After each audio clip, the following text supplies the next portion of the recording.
آیت ہے قرآن میں کہ جو دیکھو فَلْيَنْظُرِ الْإِنسان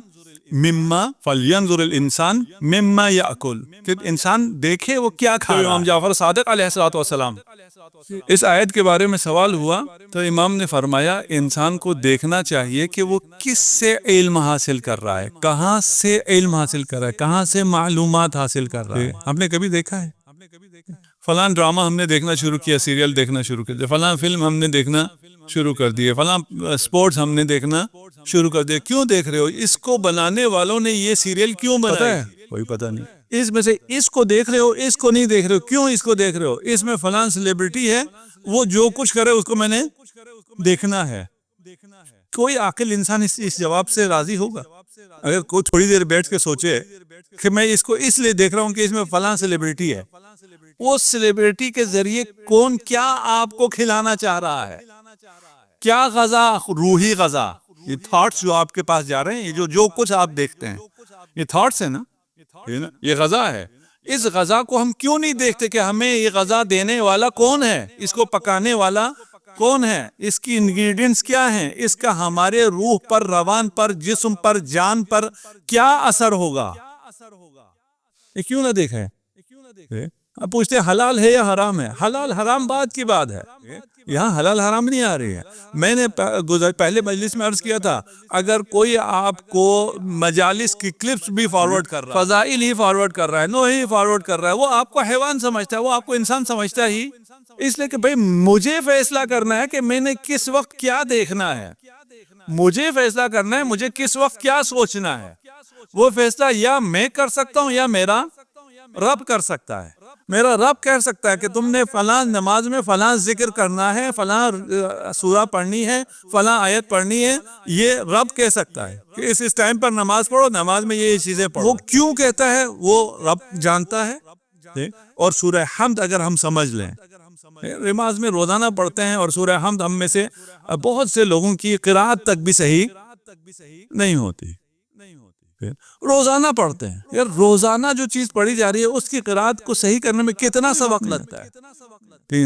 کسی بھی مولانا صاحب یہاں ہیں، آپ ان سے یا کسی سے یا مجھ سے کسی سے بھی، آج کل آن لائن بھی ہو سکتا ہے، آپ ویسی تو پتہ نہیں کیا کیا میسیجز ہمیں آتے رہتے ہیں، یہ پتہ نہیں کیا ہو گیا، یہاں کیا ہو گیا، وہاں کیا ہو گیا، یہ کیا ہے وہ کیا ہے، لیکن یہ میسیج نہیں آتا کہ یہ میری حمد ہے، یہ میری سورہ ہے، یہ ذرا سن کے مجھے بتا دیں یہ صحیح ہے یا صحیح۔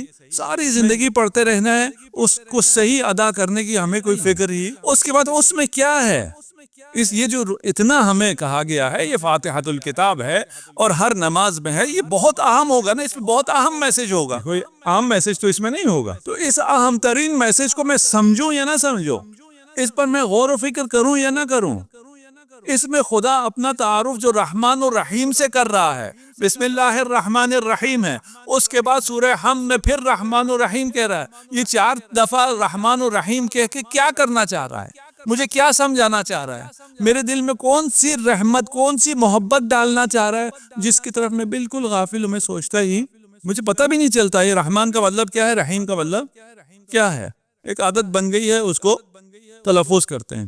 اور ایک اور خطرناک عادت یہ ہے، کیونکہ ہم بسم اللہ الرحمن الرحیم کو ہر جگہ بولتے ہیں تو پھر بہت تیزی سے میں بول دیتے ہیں بسم اللہ الرحمن الرحیم، یہ سرے سے بسم اللہ ہی نہیں ہے۔ اگر آپ صحیح تلفظ نہیں کریں گے تو پھر اس کا اثر نہیں آئے گا۔ مجھے کم از کم اتنا تو بسم اللہ کا لحاظ ہونا چاہیے کہ میں اس کو صحیح تلفظ کروں۔ آپ کسی بڑے کے پاس چلے جائیں، اسے ذرا سلام کریں، السلام علیکم کہیں، دیکھیں کیا کہتا ہے وہ آپ سے خوش ہوگا یا ناراض ہوگا۔ تو صحیح سے سلام تک مجھے نہیں کر سکتا کہ میں بہت جلدی میں تھا۔ کس چیز کی جلدی تھی، کہاں جانا تھا، کس سے تجھے کیا ملنا تھا، رحمان اور رحیم کو چھوڑ کہاں سے تجھے کیا ملنا ہے جس کے لیے تو جلدی میں تھا، تجھے بسم اللہ صحیح سے پڑھنے کی فرصت نہیں ہے۔ کس چیز کی جلدی ہے؟ یہ کھانا کھانے کی جلدی ہے، یہ کھانا تجھے قوت بے امر الہی دے گا۔ اللہ کی رضا نہ ہو تو یہی کھانا حلق میں اگر اٹک جائے تو تمہاری موت کا سبب بن جائے۔ کھانا تمہارے لیے غذا تب ہے، شفا تب ہے جب وہ چاہے گا۔ اسے چھوڑ کر میں کدھر کون سی طاقت حاصل کرنے جا رہا ہوں، کون سی نماز۔ سورہ حمد ہم نے پورا عشرہ پڑھا سورہ حمد پہ، اور وہاں بھی باتیں بہت ساری رہ گئیں، کیونکہ ہمارا لیول، میں اپنی لیول کی بات کر رہا ہوں، ہمارا وہ لیول ہے ہی نہیں کہ ہم ان کو سمجھ سکیں، اس پہ کام کرنے کی ضرورت ہے۔ اور پھر ایک دفعہ کام کرنے سے حل نہیں ہوتا. بسم اللہ الرحمن الرحیم کو جب آپ اچھے موڈ میں ہوں تب ذرا سوچیں، آپ کو اس میں سے الگ مطالب ملیں گے. جب آپ کا موڈ تھوڑا خراب ہو تب اس کو پڑھیں، آپ کو الگ ملے گا. پڑھنے سے مراد اس پر غور و فکر کریں، تدبر کریں، تو آپ کو مختلف میسیجز ملیں گے. ان تمام اذکار کو ذرا سوچئے، ابزارو کیجئے اور اپنے آپ کو انسان سمجھیے. اپنی صلاحیتوں پر اعتماد کیجئے کہ خدا نے مجھے سوچنے سمجھنے کی صلاحیت دی ہے. خدا نے مجھے مائنڈ دیا ہے. کہاں ہے مائنڈ؟ ہمارا مائنڈ کہاں ہوتا ہے؟ کہاں ہوتا ہے؟ جوان جو بیٹھے ہیں سوشل میڈیا میں ہے مائنڈ، ٹھیک ہے نا؟ ٹھیک، ہمارا مائنڈ جو ہے، جس نے یہ کہا کہ یہ برین میں مائنڈ ہے، اس کو نوبل پرائز بھی ملا. ٹھیک، مائنڈ جو ہے وہ آپ کے برین میں نہیں ہوتا. مائنڈ امر معنوی ہے، معنوی چیز مادی چیز میں نہیں ہوتی ہے. وَإِلَّا اس میں علم آنے کی وجہ سے جو عالم ہے، جیسے علم کی وجہ سے میرا ماما بڑا ہو گیا، میرا دماغ بھی بڑا ہونا چاہیے تھا نا، بڑا تو نہیں ہوتا. مائنڈ مغز میں نہیں ہے. ٹھیک، مائنڈ اگر ہم، کیونکہ ایک مادی چیز ہے اور ایک مجرد ہے. پتہ نہیں مجرد میں اگر صحیح سمجھا سکوں، روح مجرد ہے، ٹھیک ہے نا؟ علم مجرد ہے، اس کا کوئی مادی وجود نہیں ہے. جو مادی وجود جس کا نہیں ہو وہ کسی جگہ یا کسی چیز میں نہیں ہوتا. اب مائنڈ کیا ہے وہ ایک الگ پوری کہانی ہے. اور روح کیا ہے، اور ان کا روح اور علم اور مائنڈ اور عقل اور تعقل، یہ چیزیں کیا ہیں. قلب کسے کہتے ہیں؟ قرآن بہت زیادہ قلب کو اہمیت دیتا ہے. وہ آپ کا یہ سنوبری قلب نہیں ہے، یہ جو پمپ کرنے والا دل، اس کو نہیں کہتا ہے.